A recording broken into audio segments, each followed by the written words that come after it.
in previous video we have studied about creep. Now we will discuss about shrinkage in concrete structure. Okay, let's start.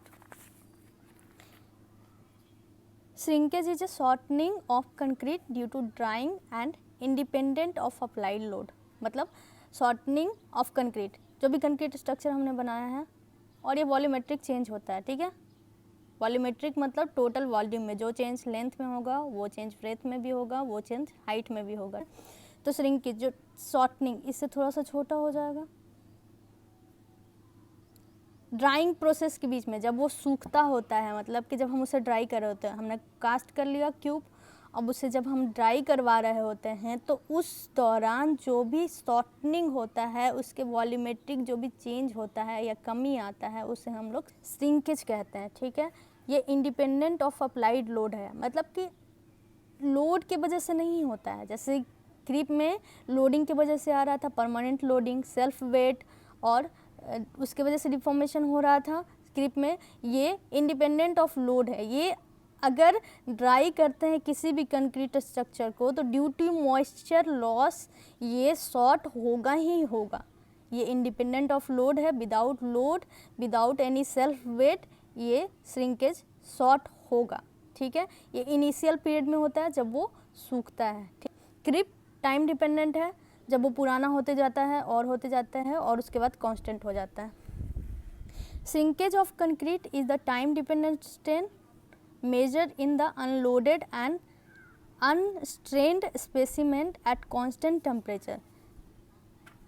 Starting initial period पे dependent होता है वो concrete, और unloaded condition में हम लोग major करते हैं और कांस्टेंट टेम्परेचर, एक फिक्स टेम्परेचर में फिक्स कर लेते हैं, और उसमें जो श्रिंकेज होता है ड्यूरिंग ड्राइंग प्रोसेस उसी को हम लोग श्रिंकेज बोलते हैं. Factor affecting shrinkage. First, drawing condition, हमने कैसे उसे सुखाया है इस पे डिपेंड करता है श्रिंकेज. टाइम, कितना टाइम तक, मतलब एक लिमिट टाइम होता है जिस दौरान श्रिंकेज होता है. और वाटर सीमेंट रेशियो, कितना हमने उस पेस्ट में वाटर मिलाया है उस पर भी डिपेंड करता है श्रिंकेज. ज़्यादा पानी मिलाया है ज़्यादा श्रिंक होगा, क्योंकि मॉइस्चर लॉस की वजह से श्रिंकेज हो रहा है ना. ज़्यादा पानी हमने मिलाया है तो ज़्यादा पानी लॉस होगा तो ज़्यादा श्रिंकेज होगा, ठीक है. तो इसको वन बाय वन डिस्कस करते हैं. Drying condition. First, the most important factor is drying condition और humidity in the atmosphere. No shrinkage will occurs if the concrete is placed in 100% relative humidity, ठीक है. जो श्रिंकेज होने का capacity है, कितना श्रिंक हो रहा है या कितना ज़्यादा हो रहा है या कितना कम हो रहा है, वो टोटली डिपेंड करता है हमने उसे ड्राई कैसा करा है, ठीक है. ड्राई कंडीशन पे डिपेंड करता है. और ह्यूमिडिटी, एटमॉस्फेयर में कितना ह्यूमिडिटी है, मतलब कि अगर हम लोग ऐसा क्लाइमेट में जाते हैं जहाँ ज़्यादा गर्मी पड़ता हो, ठीक है, तो वहाँ एटमॉस्फेयर का ह्यूमिडिटी बहुत कम है, तो वहाँ जो स्ट्रक्चर बनेंगे वो ज़्यादा श्रिंक होंगे. और हम लोग ऐसा क्लाइमेट में बनाते हैं स्ट्रक्चर जहाँ ह्यूमिडिटी नॉर्मल हो, तो वहाँ श्रिंक कम होगा, ठीक है. यहाँ एक और चीज़ समझना है, रिलेटिव ह्यूमिडिटी. रिलेटिव ह्यूमिडिटी क्या होता है कि जो हमारा स्ट्रक्चर है उसके आसपास का जो मॉइस्चर है वो इसके रिलेशन में कैसा है, मतलब हीट है ज़्यादा या नॉर्मल है या ज़्यादा वाटर कंटेंट अवेलेबल है, उसे रिलेटिव ह्यूमिडिटी बोलते हैं. तो अगर श्रिंकेज डेवलप नहीं होगा अगर हम लोग 100% रिलेटिव ह्यूमिडिटी रखते हैं तब. जैसे कि श्रिंकेज क्यों होता है, लॉस ऑफ वाटर के वजह से, जो भी हमने वाटर उसमें मिलाया है पेस्ट में उसके लॉस की वजह से श्रिंकेज होता है. तो अगर हम लोग 100% टोटली यहाँ इसके आसपास के इन्वायरमेंट में मॉइस्चर लॉस होने से बचाने के लिए हमें इसे पानी से डंप करके या 100% ह्यूमिड रखते हैं तो श्रिंकेज नहीं होगा, ठीक है. सेकेंड है हमारा टाइम. टाइम पे भी डिपेंड करता है shrinkage.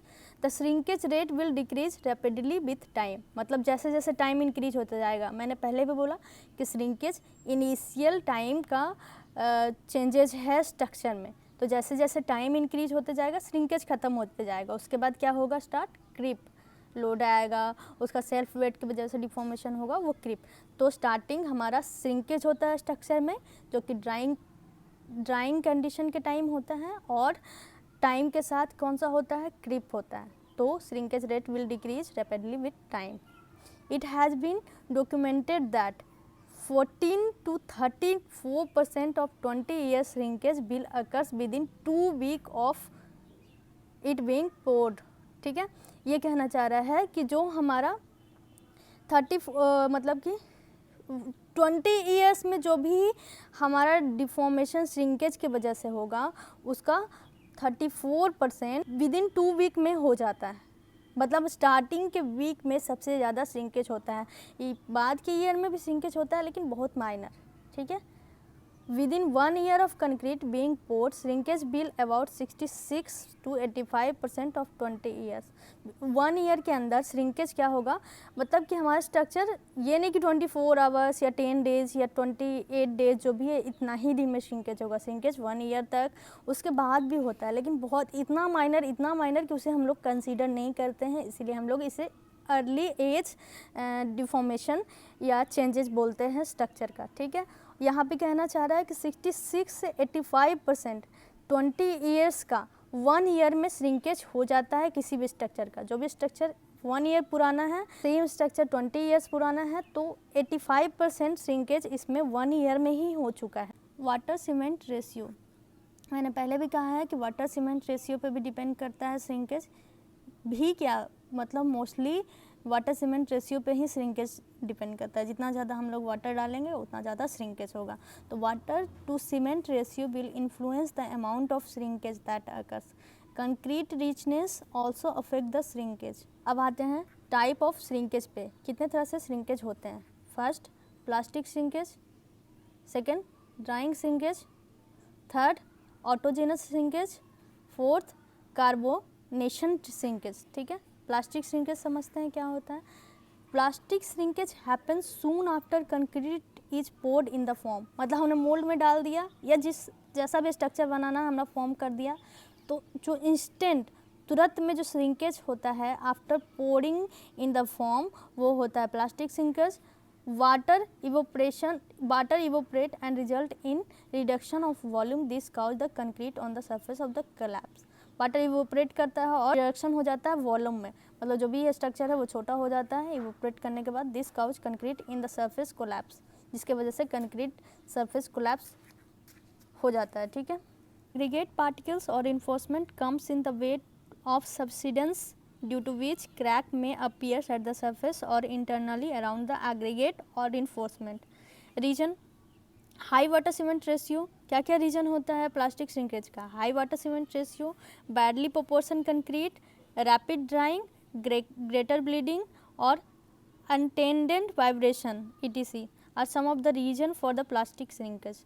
High water cement ratio डालेंगे ज़्यादा प्लास्टिक श्रिंकेज होगा। बैड प्रोपोर्शन रहेगा सीमेंट कंक्रीट का, जो कंक्रीट मिक्स बनाते हैं उसका, तो हाई प्लास्टिक श्रिंकेज होगा। रैपिड ड्राइंग, अचानक तेज़ी से सुखाने लगेंगे मॉइस्चर को कंडीशन में ना रख के, तो रैपिड भी ड्राइंग करेंगे तो प्लास्टिक श्रिंकेज ज़्यादा होगा। ग्रेटर ब्लीडिंग, मतलब कि ज़्यादा वाटर सीमेंट रेशियो करेंगे तो वो थोड़ा ब्लीड करेगा, मतलब बहेगा, अपना मिक्सचर जो है वो बहेगा। अनटेंडेड वाइब्रेशन, अगर वाइब्रेशन के थ्रू हम लोग कभी कभी कंक्रीट को सेट करते हैं ताकि उसके अंदर वॉइड्स कम हो, तो अनटेंडेड वाइब्रेशन अगर ज़्यादा देंगे तो प्लास्टिक श्रिंकेज ज़्यादा होगा। ये कुछ रीजन्स है श्रिंकेज के। प्रिवेंशन कैसे होगा। Plastic shrinkage can be reduce mainly by preventing the rapid loss of water from the surface. Plastic shrinkage को हम लोग कैसे प्रिवेंट कर सकते हैं। Rapid loss of water surface, मतलब अचानक से सरफेस से पानी का लॉस को रोक के हम लोग प्लास्टिक श्रिंकेज को रिड्यूस कर सकते हैं। It can be reduced by covering the surface with polythene sheet immediately after the poured. मतलब कि जैसे ही हमने सरफेस डाल दिया, हमने कंक्रीट को डाल दिया, तो उसको इमीडिएट कवरिंग पॉलीथीन शीट से करके हम लोग उसको कर सकते हैं। प्लास्टिक श्रिंकेज हमने समझ लिया। ये हमारा कुछ प्लास्टिक श्रिंकेज का ऐसा फिगर है कि इस तरह से प्लास्टिक श्रिंकेज अकर होगा जब डेवलप होगा स्ट्रक्चर में। तो drawing shrinkage, just as hydration of cement is an everlasting process, the drying shrinkage is also an everlasting process when concrete is subjected to drying condition। मतलब कि जो हाइड्रेशन होता है सीमेंट में, स्ट्रक्चर हमने बना लिया, उसका हीट ऑफ हाइड्रेशन की वजह से वाटर लॉस हमेशा होते रहता है। तो जिस तरह hydration of cement everlasting process है, drying shrinkage is also an everlasting process when concrete is subjected to drying condition. The loss of free water content is in the hardened concrete does not result in appreciable dimension change. अब जो loss हो रहा है drawing shrinkage में क्या होता है कि अब जो लॉस हो रहा है फ्री वाटर कंटेंट, जो कंक्रीट हार्ड हो रहा है उसमें जो वाटर लॉस हो रहा है उसके वजह से डायमेंशन चेंजेस नहीं आएगा लेकिन क्रैक आएगा. It is the loss of water held in the gel pores that cause the change in the volume. Under drying condition, the gel water is lost progressively over a long time as long as concrete is kept in drying condition. The magnitude of drying shrinkage is also function of fineness of gel. The finer the gel, the more in the shrinkage. Drawing shrinkage का function है फाइनर jail. जितना fine jail होगा मतलब जितना उसमें फाइनर jail particles होंगे structure में उतना ज़्यादा श्रिंकेज होगा. This is the figure for the drawing shrinkage. मतलब कि इसमें वॉल्यूमेट्रिक चेंज तो नहीं हो रहा है लेकिन सूखने की वजह से जो श्रिंक हो रहा है तो उसके वजह से स्ट्रक्चर हमारा फटने लगा, क्रैक्स आने लगा है. Homogeneous shrinkage in the conservative system, that is where no moisture movement to or from the paste is permitted when temperature is constant, some shrinkage may occur. The shrinkage of such a conservative system known as autogenous shrinkage. सबसे पहले तो autogenous shrinkage कुछ इस तरह से दिखता है. ये आपका autogenous shrinkage है. तो जब मॉइस्चर टू एंड फ्रॉम के लिए नहीं बचता, मतलब मॉइस्चर कंटेंट उसमें ख़त्म हो गया है, फिर भी जो उसमें श्रिंकेज होते हैं वो ऑटोजेनस श्रिंकेज में आता है. Autogenous shrinkage is a minor important and it is not applicable in the practice to many situation expect that the mass of concrete in the interior of the concrete dam. मतलब कि ये minor होता है, important होता है, minor important होता है और हमारा प्रैक्टिस में ज़्यादा यूज हम इस मतलब श्रिंकेज को नहीं लेते हैं. सिर्फ डैम में, इंटीरियर ऑफ कंक्रीट डैम में हम लोग ऑटोजीनस श्रिंकेज को कंसीडर करते हैं, बाकी स्ट्रक्चर के लिए इसको नेग्लेक्ट करते हैं. Carbonation shrinkage is a phenomena very recently recognise and very important. मतलब जो ये नया कार्बोनियस श्रिंकेज जो है ये हाल फिलहाल में खोजा गया है कि इसके वजह से, कार्बन के वजह से भी कोई श्रिंकेज होता है. Carbon dioxide present in the atmosphere reacts in the presence of water with hydrate cement. Calcium hydroxide get converted to calcium carbonate and also some other cement compound or decompound. ठीक है, जो carbon dioxide CO2 हमारे atmosphere में present है वो react करता है water के साथ जो कि सीमेंट के अंदर है और वो carbon hydroxide converted into calcium carbonate and also some other cement compound जिसके वजह से श्रिंकेज होता है, उसे कार्बोनियस श्रिंकेज कहते हैं. कार्बोनियस श्रिंकेज का ये कुछ फिगर है. कार्बन डाइऑक्साइड जो प्रेजेंट होता है हमारे एटमॉस्फेयर में वाटर के साथ रिएक्ट करता है जो कि स्ट्रक्चर में होता है, तो कुछ इस तरह से श्रिंकेज होता है तो उसे हम लोग कार्बोनियस श्रिंकेज कहते हैं. ठीक है. Such a complete decomposition of calcium compound in hydrate cement is chemically possible even at the low pressure of carbon dioxide in the normal atmosphere. Carbonius penetrate beyond the exposed surface of the concrete only very slowly. The rate of penetration of carbon dioxide depends also on the moisture content of the cement concrete and the relative humidity of ambient medium. Carbonation shrinkage is probably caused by the dissolution of crystal of calcium hydroxide and deposition of calcium carbonates in its place. Carbon dioxide कितना ज़्यादा react करेगा किसी structure के साथ वो totally depend करता है moisture content in the concrete. कितना मॉइस्चर अवेलेबल है उस कंक्रीट स्ट्रक्चर में वो टोटली डिपेंड करेगा कि कार्बन CO2 उससे कितना रिएक्ट होता है और कितना ज़्यादा श्रिंकेज डेवलप करता है. कार्बोनियस श्रिंकेज का मैंने फिगर पहले भी दिखा चुका है, वो उसे एक बार आप देख लेना. और ये सेक्शन में है कि कार्बोनियस श्रिंकेज कैसे होता है. ये आपका सेक्शन कट करा है मैंने एक स्ट्रक्चर का, ये कुछ इस तरह से दिख रहा है. तो ये यहाँ से स्टार्ट हुआ और कुछ इस तरह से श्रिंकेज होते होते कुछ इस तरह से इधर का स्ट्रक्चर ख़त्म हो जाता है, यहाँ का पोर्शन, और कार्बोनियस श्रिंकेज इसे ही बोलते हैं. ठीक है. Creep and shrinkage typical time curve है, स्ट्रेन है, टाइम है, ठीक है। ये जो इंस्टेंट हमारा लोडिंग डालने के साथ, मैंने क्रीप के डिफिनीशन में ये भी बताया था कि जो इंस्टेंट मतलब कि जैसे ही हमारा स्ट्रक्चर बना उस पर लोडिंग आया तो इंस्टेंट जो इसमें डिफॉर्मेशन होता है वो इंटेनियस स्ट्रेन हो गया।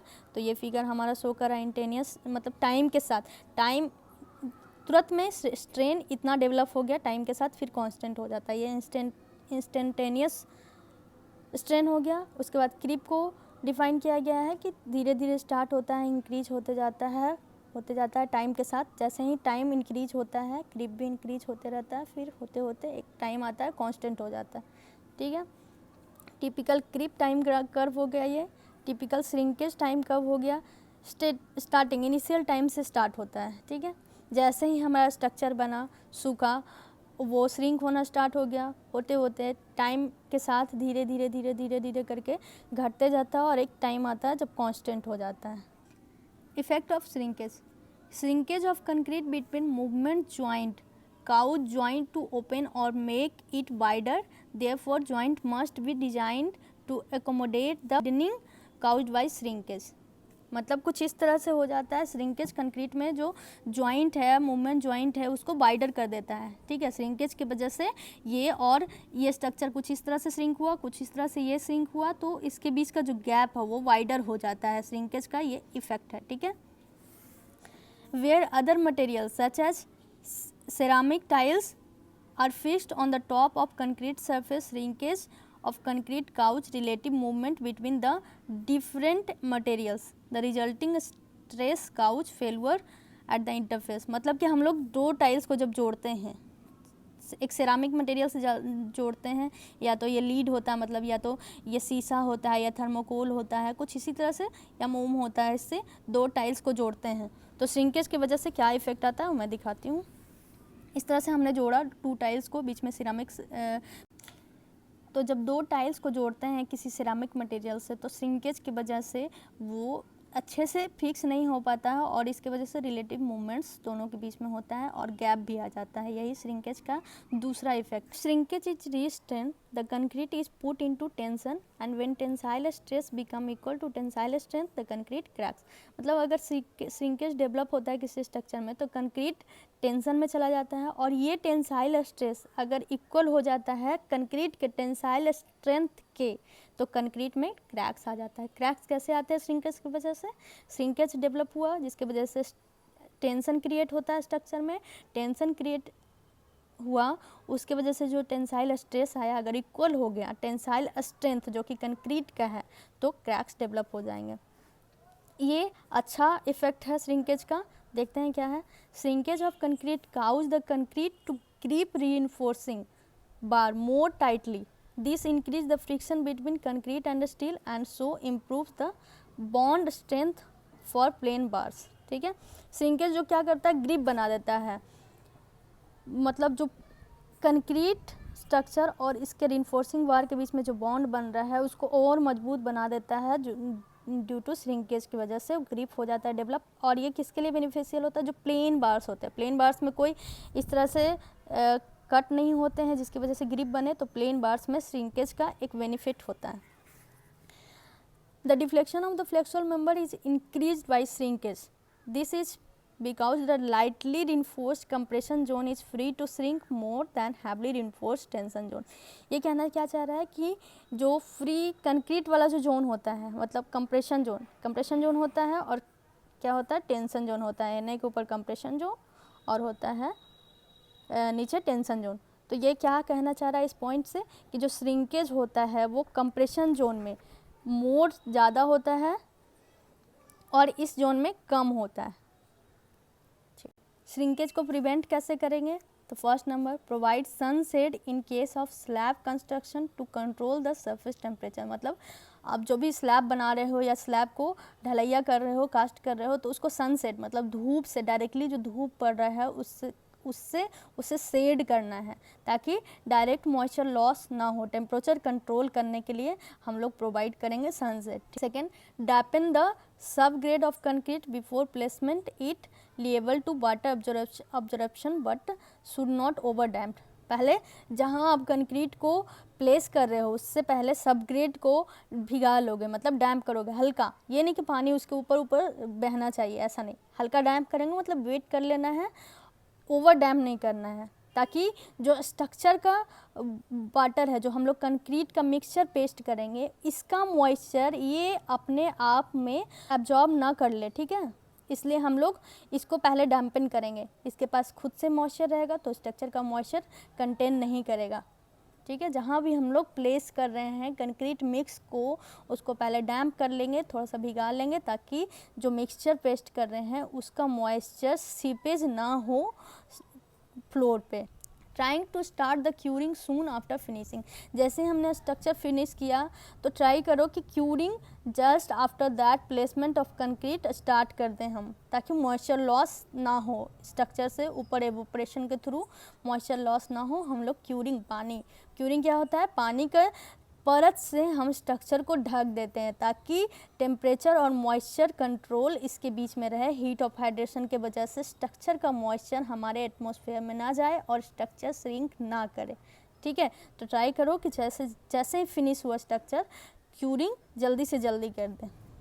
Use chemical mixture to accelerate the setting time of concrete, और केमिकल मिक्सचर भी यूज कर सकते हैं सेटिंग टाइम को इंक्रीज करने के लिए। लास्ट हमारे कंक्लूजन, जो हमने क्रीप और श्रिंकेज पढ़ा उसका कंक्लूजन क्यों पढ़ा हमने, तो in order to avoid the negative impact of long term creep and shrinkage, तो हमने इसलिए पढ़ा ताकि उसका जो इम्पैक्ट है, नेगेटिव इम्पैक्ट है स्ट्रक्चर पे, वो हम काउंटर एक्ट कर सकें। Good understanding of creep and shrinkage के लिए पढ़ा हमने। Accurate estimate of creep and shrinkage on structural concrete के लिए पढ़ा हमने।